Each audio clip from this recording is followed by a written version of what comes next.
Irmãos, vamos abrir a palavra de Deus no livro de Gênesis, capítulo 9, do verso 18 até o verso 29, será a leitura e a exposição de hoje, dando sequência ao livro de Gênesis, capítulo 9, 18 a 29. Ouçamos a leitura.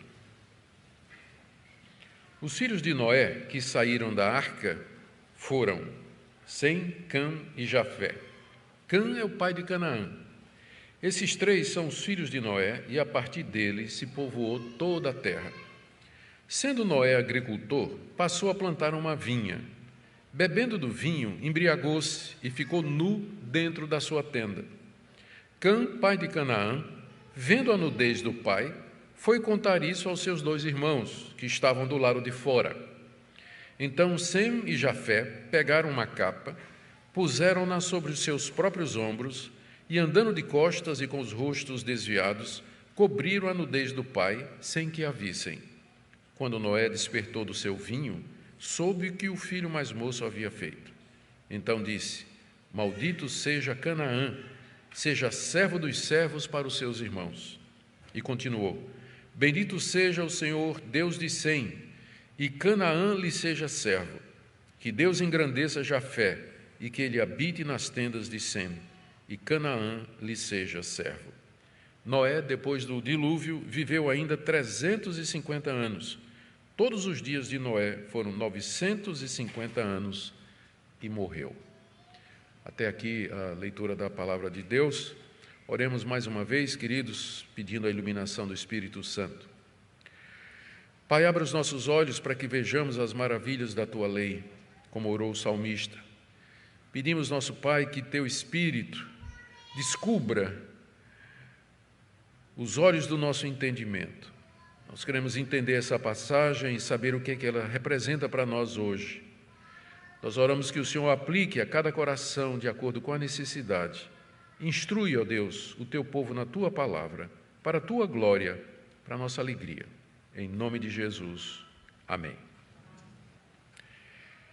Queridos, mais do que nunca é preciso nós lembrarmos o contexto em que Moisés escreveu o livro de Gênesis e, na verdade, os demais livros do Pentateuco, os 5 primeiros livros da Bíblia. Nós cremos que Moisés escreveu esses livros durante os 40 anos em que peregrinou pelo deserto, juntamente com os filhos de Israel, depois de terem saído do Egito. Agora ele e os israelitas tinham chegado à terra prometida. Estava do outro lado, eles estavam à beira do rio Jordão. E o texto de Deuteronômio nos diz que eles estavam na planície de Moabe, uma planície muito extensa, e que ficava de frente com a cidade de Jericó. Atrás deles estava o Egito, onde tinham sido escravos durante 400 anos e haviam sido libertos de lá fazia 40 anos pelo próprio Moisés. E diante deles estava a terra que Deus prometeu que haveria de dar para eles, promessa que foi feita a Abraão, que era o pai da nação israelita.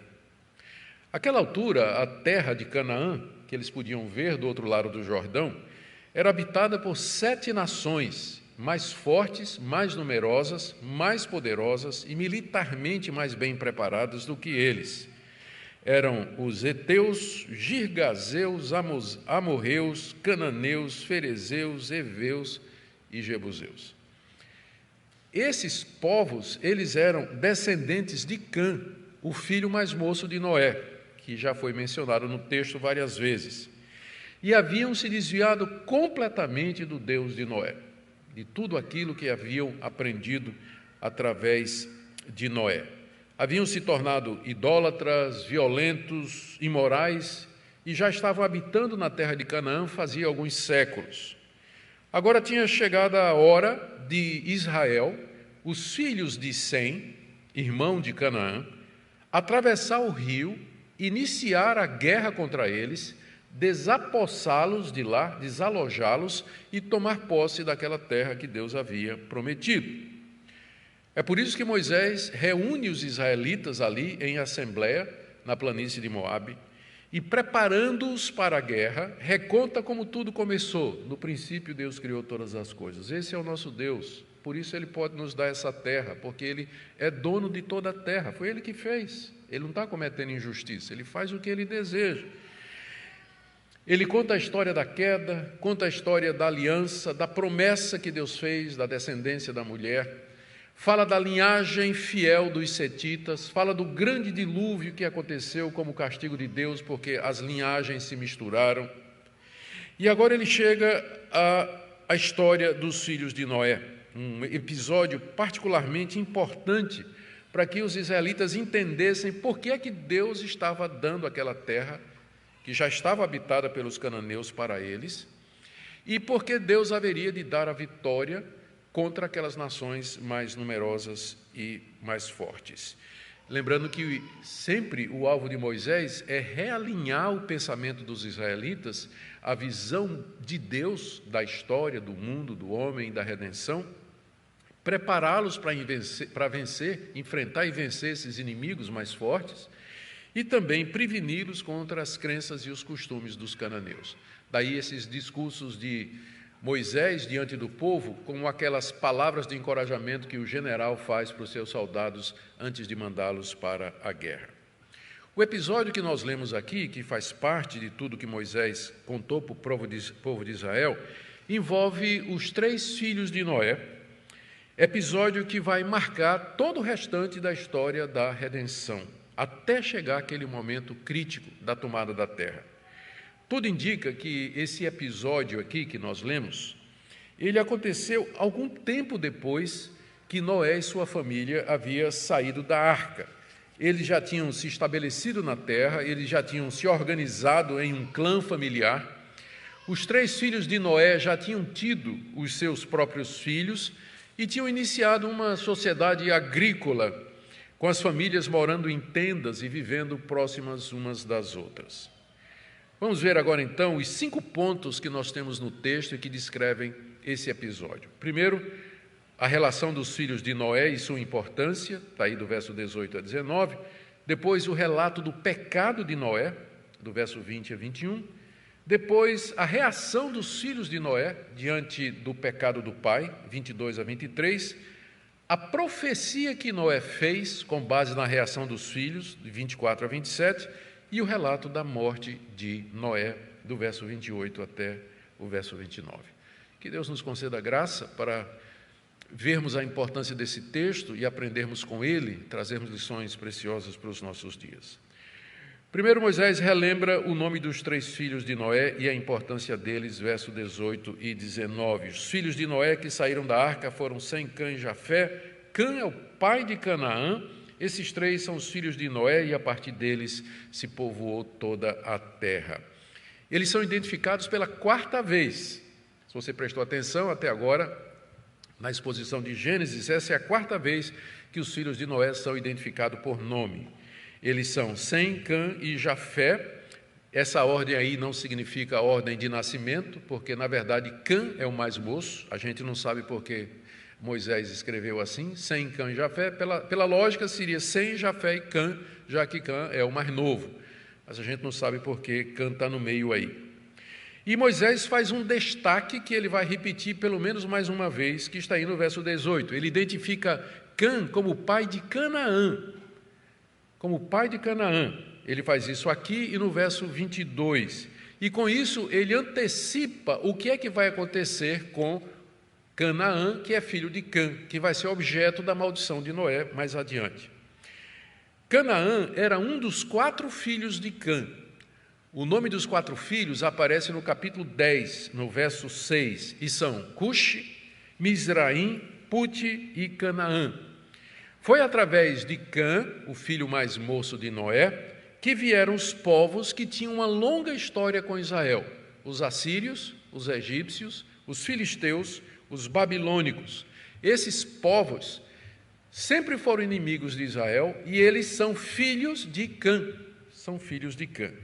Mas foi através de Canaã, filho de Cã, neto de Noé, que vieram os cananeus que agora moravam naquela terra que está diante da nação de Israel. A razão por que se dá tanta ênfase sobre Noé ser o pai de Sem, Cã e Jafé, e também o fato de que Cã é o pai de Canaã, é que desses 3 vieram todas as pessoas que agora povoavam a terra e povoam até o dia de hoje. Todos nós somos descendentes de Noé e de um dos seus 3 filhos. Os descendentes de Noé, através dos filhos, se espalharam outra vez por toda a terra, após o dilúvio, e ocuparam toda a região conhecida daquela época, pelo menos até a época de Noé. O capítulo 10, que vem na sequência, é chamado a Tábua das Nações. Nós vamos ver em detalhe para onde esses povos foram e algumas características bem interessantes a respeito de cada um deles. Mas agora o que nos interessa é esse episódio que foca no pecado de Noé, que é narrado em seguida, após a descrição dos seus 3 filhos, 20 a 21. Sendo Noé agricultor, passou a plantar uma vinha. Bebendo do vinho, embriagou-se e ficou nu dentro de sua tenda. Palavras breves, 2 versículos curtos, mas descrevem uma tragédia, uma mancha no caráter desse homem de Deus, esse homem piedoso, escolhido por Deus de entre toda aquela geração, era o único justo e temente a Deus, mas agora essa mancha na sua vida, na sua reputação. Já diz aí o texto que Noé passou a plantar uma vinha. Já fazia algum tempo que eles tinham saído da arca. E Noé é o primeiro a fazer isso no mundo novo. E era natural, porque o texto diz que ele era um homem da terra, ele era agricultor. E a terra já estava pronta para a semeadura e para a colheita, tudo tinha voltado ao normal. Deus tinha dado frutos, folhas e grãos como parte essencial da alimentação deles, além da permissão de comer carne de animal. Portanto, era perfeitamente natural que Noé plantasse uvas, porque ele era agricultor, antes mesmo do dilúvio. Era essa a sua profissão, era assim que ele ia ganhar o sustento para si e para sua família. Mas o verso 21 nos diz que ele fez vinho e ficou embriagado. É a primeira vez que o vinho é mencionado na Bíblia, é exatamente aqui. Não sabemos se ele já era conhecido antes do dilúvio. O mais provável é que sim, e que Noé sabia como fazer vinho quando entrou na arca, e que agora ele se torna o primeiro a fazer isso no mundo novo. Deus não tinha proibido que Noé e seus descendentes fizessem vinho a partir das uvas. Na verdade, Deus tinha entregue a eles todas as frutas, frutos, grãos e plantas ao homem, inclusive as uvas. O fato de Deus ter feito isso, entregado tudo a Noé, inclusive uvas, não quer dizer que Noé poderia abusar das coisas boas, que é exatamente o que ele fez aqui. Ele fez vinho, ele se embriaga com seu vinho, talvez durante a festa das colheitas ou durante o tempo do ano em que eles se reuniam para tirar o fruto da terra, talvez aquela celebração da família. O fato é que Noé, depois de ter feito o vinho, bebe demais e fica completamente bêbado. E, como eu disse, é uma mancha triste no caráter desse homem piedoso, cheio de fé e temor a Deus. Uma coisa eu peço a Deus, que eu possa terminar bem. Não é só começar, mas é terminar bem. Não são poucos os homens de Deus que na velhice eles cometem alguma coisa que traz alguma mancha a toda uma história de serviço e de ministério. Que Deus nos preserve e nos guarde. Não podemos deixar de ver o paralelo, não é? Assim como Adão caiu, o outro Adão caiu também. E é interessante que em ambos os casos foi comida, foi fruto. Não é? Adão, você não pode comer dessa árvore. E Noé comeu, e deu no que deu. Ficou completamente bêbado. E diz o texto aqui que ele procede de maneira dissoluta e irresponsável. Embriagou-se e ficou nu dentro da sua tenda. Eles moravam em tendas àquela altura, embora não foram os da linhagem de Sete que inventaram as tendas, não é? Noé era um setita, era da linhagem de Sete.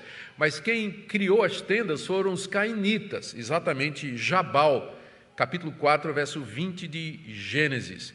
Mas aparentemente, logo aquilo, a arte de fazer tendas se tornou popular em todo lugar e os próprios descendentes de Noé sabiam como fazer. Noé se despe e fica nu dentro da tenda, nenhum detalhe a mais nos é dado sobre o patriarca bêbado.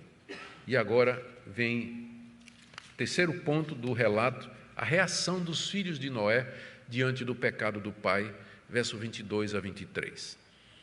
Cã, filho de Canaã, vendo a nudez do seu pai, foi contar isso aos seus 2 irmãos que estavam do lado de fora. Então Sem e Jafé pegaram uma capa, puseram-na sobre seus próprios ombros e, andando de costas e com os rostos desviados, cobriram a nudez do pai sem que a vissem. Cã, mais moço, ele entrou na tenda do pai e ele viu que Noé estava nu, nos diz aí o verso 22. E mais uma vez é destacado no verso 22 que ele é o pai de Canaã. Essa ligação vai ser importante porque quem vai ser amaldiçoado não é Cã, mas é Canaã. É ele que vai ser amaldiçoado. Cã, filho de de Noé, pai de Canaã, entra na tenda e vê ali o seu pai embriagado, completamente nu dentro da tenda. Ele sai e vai contar para os seus irmãos que estavam do lado de fora. A pergunta é, em que exatamente ele pecou? O que é que ele fez de errado para que recebesse uma maldição tão severa como essa que Noé vai dar em seguida? Esse texto é de difícil interpretação porque não nos é dito nada além dessas palavras lacônicas aqui, e a gente tem que tentar preencher as entrelinhas. Existem algumas interpretações que são tão absurdas que nós não vamos nem mencionar aqui, até por conta do decoro. Mas o que parece mais provável é que o pecado de Cã foi esse, que em vez de cobrir a nudez do pai, em vez de ficar olhando, contemplando, observando o pai nu, ele deveria cobrir o seu pai e silenciar para proteger a honra do seu pai. Silenciar, porque até aquela altura o pecado de Noé estava dentro da tenda. Ele traz para fora da tenda e publica o pecado do seu pai. Então, é nisso que ele pecou. Deveria ter desviado os olhos, deveria ter coberto a nudez do pai e calado a boca. Uma vez que não era um pecado público, está dizendo aqui que era dentro da tenda. Mas o que é que ele fez? Ele zombou, provavelmente, ele zomba, escarnece do pai bêbado, humilha o pai e queria envolver os irmãos nisso. Quando ele vai contar aos irmãos, é do tipo assim, rapaz, vem ver como é que papai está, olha lá, que velho mais maluco, olha o que ele está fazendo lá, pelado no meio da tenda, Talvez essa foi a atitude dele. Só isso justifica a severidade do que vem em seguida, que nós lemos aí. Os seus irmãos, ao contrário, ao terem a notícia do que tinha acontecido, eles tomaram a providência para entrar na tenda sem olhar a nudez do pai.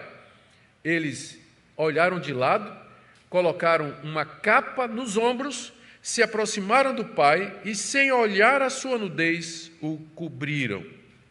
Nós vimos que a nudez pública era uma das maiores desonras que poderia haver para uma pessoa no Antigo Oriente. Ao cobrir a nudez do pai bêbado, que nem sabia o que estava fazendo, Sem e Jafé agiram de acordo com aquilo que eles tinham aprendido do seu pai, que tinha acontecido no jardim do Éden, que quando os nossos primeiros pais pecaram, eles perceberam que estavam nus, tentaram se cobrir e finalmente Deus os cobriu. Com isso dizendo que a nudez era uma forma de desonra pública e que a nudez era alguma coisa que deveria somente ser vista no casamento. Eles agem de acordo com a revelação bíblica e cobrem a nudez do seu pai, sem olhar para a nudez do seu pai, sem escarnecer e sem zombaria, procedendo assim muito mais corretamente do que o seu irmão mais moço. E agora vem a profecia de Noé sobre seus filhos, aí do verso 24 até o verso 27. Quando Noé despertou do seu vinho, soube o que o filho mais moço tinha feito. Então disse, maldito seja Canaã. Ele não amaldiçoou Cã, que foi quem fez, mas o filho. Maldito seja Canaã, seja servo dos servos para os seus irmãos. E continuou, bendito seja o Senhor, Deus de Sem, e Canaã lhe seja servo. Que Deus engrandeça Jafé, e que ele habite nas tendas de Sem, e Canaã lhe seja servo. Quando Moisés acorda da bebedeira, ele toma conhecimento, provavelmente no dia seguinte, do que é que tinha acontecido durante o tempo em que ele estava embriagado lá no meio da tenda, e descobre o que o seu filho caçula tinha feito. Observado a sua nudez, deixado de cobri-lo, divulgado o seu pecado, talvez de maneira jocosa, humilhando e desrespeitando o pai. E certamente o patriarca fica profundamente contrariado. Nenhuma palavra é dita sobre arrependimento da parte de Noé, de que ele se arrependeu, de que ele pediu perdão a Deus, porque o texto, Moisés aqui, é provável que isso tenha acontecido, nós não sabemos, mas o texto foca agora em Canaã, em Sem, Cão e Jafé, por conta do fluir da história, porque o próximo passo na narrativa da história da salvação é ver como esses povos se espalharam ocupando toda a terra, dando origem mais tarde à guerra de Israel contra os cananeus, que é o ponto central, nós vamos ver do livro de Êxodo, que vem em sequência. Por isso que o foco é sobre a profecia que Noé pronuncia sobre os seus filhos. Ele começa amaldiçoando a Canaã, filho de Cã, no verso 25. E a pergunta é, por que o neto e não o filho que tinha feito isso? Mais uma vez, a resposta não parece muito clara, mas nós podemos deduzir duas coisas. Primeiro, assim como Cã era seu filho mais moço, Canaã era o filho mais moço de Cã. Então, daí era como se Noé tivesse dito, esse pecado você cometeu, meu filho, como sendo meu filho mais novo. Então, eu vou amaldiçoar o seu filho mais novo por conta do que você fez. A outra razão, talvez, é que Canaã, lembra que nós dissemos que era importante que situemos esse texto algum tempo depois que eles saíram da arca, quando então os filhos já tinham nascido, Canaã já tinha nascido, ele era, na verdade, Cã já tinha tido 4 filhos. Então, é importante isso aqui, porque isso nos permite supor que esse neto de Noé, o filho mais moço de Cã, ele devia partilhar da mesma conduta desrespeitosa, indecente e imoral do seu pai. Porque se Cã era assim, a ponto de fazer o que ele fez com o pai, a gente imagina como era a família dele. E então Canaã é que recebe toda a carga por representar a descendência de Cã, uma descendência imoral, desrespeitosa, que vai se tornar muito pior, como veremos mais para frente.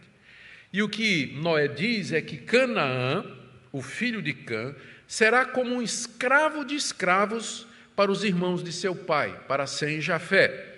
Isso significa que ele seria subjugado, que ele seria dominado pelos descendentes de Sem, Cão e Jafé, e seria como que um servo desprezível aos olhos deles. É isso que significa ser escravo do escravo.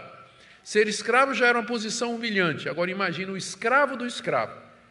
Era isso que Canaã seria para os seus tios, para os irmãos do seu irmão. Em seguida, Noé abençoa Sem, no verso 26. Bendito seja o Senhor, Deus de Sem, e Canaã lhe seja servo. Noé começa bendizendo ao Senhor, Deus de Sem, e ao fazer isso, ele usa o nome inefável de Deus, Yahvé, o nome com que Deus se revelou, o nome da aliança, o nome do Deus da aliança. Com isso, Noé já transfere, eram 3 filhos, Noé já transfere para Sem a descendência, a promessa, a primogenitura, será Sem aquele que deve portar a promessa da chegada do filho da mulher, que haveria de esmagar a serpente. É através de Sem que vai ser preservada a verdadeira religião, as tradições, todas as histórias que Noé conhecia, sabia e deixou para os seus filhos. Era por Sem que viria a descendência da qual sairia aquele que venceria o mal no final. A linha da promessa messiânica, então, é agora estreitada mais uma vez. Adão, 7, Noé, agora Sem, e de Sem vem Abraão, Isaque, Jacó, Judá, Davi e Jesus. Uma linha direta agora, Sem é colocado na linhagem, agora na linhagem bendita. E em seguida Noé profetiza que Canaã, descendente de Cã, vai ser servo dos semitas. Aí no final do verso 26, e Canaã seja servo de Sem. Ou seja, os cananeus seriam servos dos semitas, dos israelitas. E finalmente Noé profetiza sobre Jafé, no verso 27, que Deus engrandeça Jafé, que ele habite nas tendas de Sem e Canaã lhe seja servo. São três coisas. Que Deus o engrandeça, isto é, que Deus amplie os territórios, que tenha domínio sobre muitas terras. Segundo, que ele habite nas tendas de Sem, ou seja, que seus descendentes venham morar nos acampamentos de Sem, que compartilhem da prosperidade e da bênção que Noé colocou sobre o seu filho mais velho. E, mais uma vez, que Canaã seja seu servo, seu escravo. Como as palavras de Noé se cumpriram? De que maneira elas se desenvolveram durante a história? Primeiro, com relação a Canaã, filho de Cã. Canaã, como já dissemos, ele foi o pai de todos os cananeus, daqueles 7 povos que habitavam na terra de Canaã, que Deus tinha dado por herança a Abraão. E na época de Moisés eram 7 povos, já ali a relação deles. Eram mais numerosos, mais poderosos, mais fortes do que os israelitas. Contudo, os israelitas entraram na terra prometida, sob a liderança de Josué, subjugaram, conquistaram e escravizaram os cananeus. Os que eles não destruíram, tornaram seus servos. E assim se cumpre essa profecia. Canaã se torna escravo de Sem, com a conquista da terra prometida e a vitória sobre os cananeus, que vai acontecer séculos depois, através de Josué. A profecia com relação a Sem, o primogênito de Noé. Ele se torna herdeiro das promessas, aquele por quem a descendência santa haveria de continuar. Os descendentes de Sem, que são os semitas, vão guardar as revelações, as promessas, o culto e a aliança de Deus. Eles, de fato, conquistaram Canaã, subjugaram os cananeus, descendentes de Canaã, e deles veio os patriarcas Davi até chegar em Jesus Cristo. E sobre Jafé, a profecia de que ele habitaria nas tendas de Sem. A gente não tem certeza como se cumpriu historicamente, porque os jafitas, filhos de Jafé, eles ocuparam a região da Ásia Menor e da Europa, hoje conhecida como Europa, e nunca tiveram muito contato com os semitas. Até que um semita foi lá pregar o evangelho para eles, chamado Saulo de Tarso. A Europa e a Ásia Menor foi a região onde Paulo realizou as suas 3 viagens missionárias, e os jafitas vieram para as tendas de Sem. Eles foram abrigados na igreja, os gentios, a entrada dos gentios na igreja é o cumprimento dessa profecia de Noé sobre seu filho Jafé, que um dia ele habitaria nas tendas de Sem. Terminada a profecia, Moisés agora relata, do verso 28 a 29, a morte de Noé. Noé, depois do dilúvio, viveu ainda 350 anos. Todos os dias de Noé foram 950 anos e morreu. Noé, depois desse episódio, ainda viveu o suficiente para ver seus filhos se espalharem pela face da terra. Ele viveu 350 anos depois do dilúvio e morre quando tinha 950 anos de idade. E aqui Moisés fecha a genealogia dos setitas, quando ele diz no final do verso 29, e morreu. O último setita, por assim dizer. Isso aqui fecha aquele ciclo de genealogias que Moisés vinha narrando e que tinha terminado no capítulo 5, verso 31, e agora o último é mencionado e ele morre em uma nova etapa, em um novo estágio na história da redenção. Começa com as nações espalhadas pelo mundo todo. É o que veremos na próxima mensagem, o capítulo 10, por onde se espalharam os filhos de Noé. Queridos, o que é que Moisés queria ensinar aos israelitas aqui? Lembremos o contexto. Primeiro, a origem das nações que agora ocupavam aquela terra que eles deveriam conquistar. No próximo capítulo, capítulo 10, Moisés vai mostrar em detalhes o que aconteceu com os 3 filhos de Noé. porque ele quer dar uma visão da história, da geografia e da política, da perspectiva do plano redentor de Deus. Para saber como Deus age, por que ele age e quais são os métodos que Deus emprega. Segunda coisa que Moisés propõe, quer fazer, sem dúvida, é estabelecer uma relação direta entre a identidade dos cananeus que moravam na terra e o comportamento imoral de Cã e Canaã, que são os ancestrais deles. Os israelitas agora, os filhos de Sem, eles iriam morar em meio aos filhos de Canaã, em meio aos cananeus. E como Cã e Canaã, esses cananeus eram maus, idólatras, violentos e imorais. Mas os israelitas, eles eram o povo da aliança, era o povo que Noé abençoou, é o irmão que foi distinguido de entre os três para ser o portador das promessas. Portanto, eles eram diferentes, eles não deveriam viver como os cananeus, eles deveriam repudiar a cultura dos cananeus, a religião dos cananeus e a maneira deles viverem. Eles não deveriam casar com as filhas dos cananeus, porque isso iria misturar a semente mais uma vez. É por isso que essa história de Noé é tão importante para afirmar a identidade dos israelitas. Vocês são semitas, vocês são descendentes de Sem. Eles são os descendentes de Cã, descendentes de Canaã, que foram amaldiçoados por Deus. Portanto, não se misturem. Vocês vão entrar e vocês vão conquistá-los, vocês vão desarraigá-los. E eu creio que é a terceira razão pela qual Moisés conta essa história de Noé para os israelitas, é para dar o motivo pelo qual eles haveriam de ganhar. Porque tinha chegado a hora do castigo de Deus sobre os cananeus. Eles tinham estado já por muito tempo naquela terra, uma terra abençoada que mana leite e mel, e tinham poluído a terra com sua detestável idolatria, matando seus filhos em sacrifício aos deuses, violentos, derramando sangue. Deus agora vinha castigar os cananeus, e Israel, os semitas, seriam a mão de Deus contra aquelas nações ímpias. E além disso, tinha chegado a hora de cumprir a profecia de Noé. Está claro aqui o que Moisés diz. O Deus de Israel é o Senhor do mundo, é o juiz justo de todos. Ele julga os povos e ele reparte a terra a quem ele quer. Esse é o nosso Deus, e é bom a gente lembrar isso nas eleições. Ele levanta e ele derruba, ele é Senhor. Quem governa o mundo não são prefeitos, vereadores, governadores, deputados, senadores, ministros, presidentes, pensando em termos do Brasil. Quem governa o Brasil é o nosso Deus.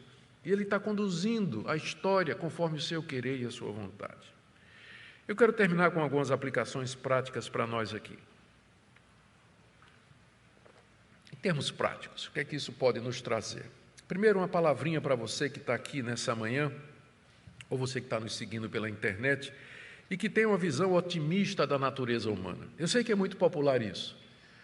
Tanto é que proliferam aqueles que, de alguma maneira, querem incentivar os outros ao crescimento com base na força interior. Você consegue, olhe para dentro de você. Há bondade dentro de você, você pode se superar, tudo que você precisa está dentro de você. Libere o seu homem interior. A Bíblia tem uma visão exatamente oposta dessa visão humanista, iluminista, racionalista do homem, de que o homem é bom intrinsecamente e que ele tem todos os recursos dentro dele para se superar e vencer e avançar. A Bíblia, na verdade, ela é muito realista a respeito da natureza humana. Noé é mais um exemplo de como o pecado corrompeu a raça humana. A Bíblia não tem nenhum escrúpulo em relatar o pecado dos maiores servos de Deus. Noé, grande servo de Deus, pecou. Moisés, grande servo de Deus, vai pecar também. Abraão pecou. Davi adulterou e assassinou. A Bíblia não esconde a realidade de quanto o pecado corrompeu a raça humana. E você e eu somos descendentes. Nós herdamos essa natureza pecaminosa. Herdamos essa natureza pecaminosa, a inclinação do nosso coração, da nossa mente, dos desejos que nós temos, sempre é contra Deus. E se não houver a graça de Deus, a interferência desse Deus maravilhoso em nossa vida, nós seremos levados ao pecado, à transgressão, a violar os mandamentos de Deus e finalmente recebermos o justo castigo. Nós carecemos de Cristo, nós carecemos da sua redenção, carecemos do seu perdão e do poder do Espírito Santo para viver aqui nesse mundo. Também uma palavrinha para nós que estamos aqui nessa manhã e que não vemos qualquer problema em beber vinho ou outra bebida alcoólica. De fato, não existe uma proibição na Bíblia. Entretanto, a Bíblia é muito clara quando ela fala dos perigos da embriaguez e quando fala das consequências da falta de moderação. Aqui você tem esse homem de Deus, o único justo na sua geração, que cai exatamente nesse ponto. Ele abusou do vinho. Ele abusou do vinho. E toda vez que uma pessoa abusa do vinho, as consequências vêm. Desde ficar nu na frente dos outros, praticando a imoralidade, ou dizer coisas das quais a pessoa vai se arrepender depois, destruir relacionamentos e trazer uma mancha sobre o caráter. Então, se por um lado Deus entregou a Noé todos os frutos da terra, e com isso a permissão para que fizesse vinho, como sendo uma coisa boa, a Bíblia olha para o vinho como sendo uma coisa boa. Entretanto, a mesma Bíblia nos diz dos riscos e dos perigos da embriaguez. E aqui eu trago uma palavra para nós, palavra de advertência, moderação. Por isso que algumas pessoas preferem a abstinência, que seja, sigam esse caminho. Ela não é obrigatória na Bíblia, mas talvez em alguns casos você deveria considerar, se você não tem controle, se você começa a beber e não sabe parar, você bebe demais, você começa a abusar do álcool, do vinho, do que for, e aí então você está numa situação em que vai se colocar em uma posição de vergonha, de embaraço, inclusive para o próprio Evangelho. Também uma palavrinha aqui a respeito da nudez. Veja a seriedade como Deus trata a nudez humana. Ela foi reservada somente para o casamento. Pornografia, em todas as suas formas, é uma afronta à dignidade e à honra da raça humana, que foi feita à imagem e semelhança de Deus. Esse texto deixa claro como Deus olha essa questão da nudez humana, com seriedade, a ponto de lançar essa maldição sobre alguém que viu, se deleitou, explorou e divulgou. Podemos dizer que Cã é o pai da pornografia. Não é? Ele é o primeiro que a Bíblia diz que viu, contemplou e saiu para divulgar. É o início da indústria pornográfica aqui. E que tem atingido tantas pessoas. E como isso é sério, como isso é sério. Também uma palavrinha para você, jovem, que tem pais que não andam nos caminhos de Deus. Você pode estar se perguntando aqui, não é? Pastor, como é que eu faço? Eu tenho um pai que ele é muito pior do que Noé e faz coisas terríveis. E qual deve ser a minha situação?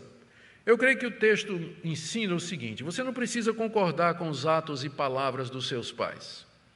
Contudo, você sempre deve tratá-los com respeito e com honra, e no que for possível, proteger a honra deles. Ore por eles e, quando possível, dê um bom testemunho de Cristo Jesus. Mas o fato de que seu pai peca, erra, comete erros grosseiros, ou sua mãe, isso não lhe dá o direito como filho de desrespeitá-los ou de tratá-los mal. Mas ore por eles. Quando puder, fale como um filho ao pai, com carinho, com amor e com respeito. E quem sabe Deus pode usar você para abençoar a sua vida. Por último, queridos, agradeçamos a Deus por essas coisas que o texto nos fala. Que você foi recebido nas tendas de Sem. Nós somos gentios. Nós fomos recebidos nas tendas dos semitas. O Evangelho nasce entre os judeus. Jesus era judeu. O Antigo Testamento é todo judaico. A promessa foi dada aos judeus e nós somos recebidos nas tendas deles. Graças a Deus por isso. Louve a Deus que você pode fazer parte da Igreja de Cristo Jesus. Também louve a Deus porque Ele cumpriu fielmente as palavras que Noé falou. A profecia de Noé inspirada pelo Espírito Santo. Veja a veracidade da palavra de Deus, como ela se cumpre, como ela se desdobra historicamente, mostrando de fato a sua autoridade e sua confiabilidade. Agradeça a Deus porque Jesus Cristo, o semita, ele já veio, ele já realizou a redenção do seu povo, do povo da aliança. Louve a Deus por ele. E vivamos, queridos, para o louvor e adoração do nosso Senhor e Salvador Jesus Cristo aqui no mundo. Ele que é o cumprimento de toda essa história. Tudo isso aqui vai desaguar naquele dia em que lá na cruz do Calvário ele se oferece pelos pecados do seu povo, ressuscitando em seguida e assumindo o trono do universo. A ele, portanto, toda a glória. Amém. Fiquemos de pé, queridos, e vamos orar, encerrando assim o nosso culto nessa manhã.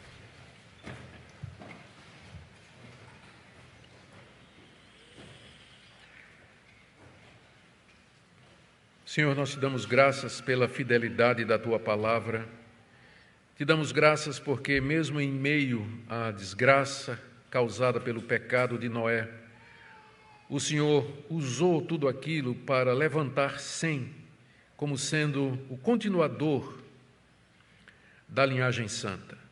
Nós te damos graças, ó Deus, pela história da redenção e como nós agora habitamos nas tendas de Sem. Te damos graças pelas tuas misericórdias, pelo teu grande amor. Abençoa essa querida igreja, as igrejas representadas pelos visitantes que aqui se encontram, aqueles que nos ouvem pela internet, que a tua palavra fale profundamente ao nosso coração na manhã desse dia dedicado ao Senhor. É o que nós te pedimos em nome de Jesus.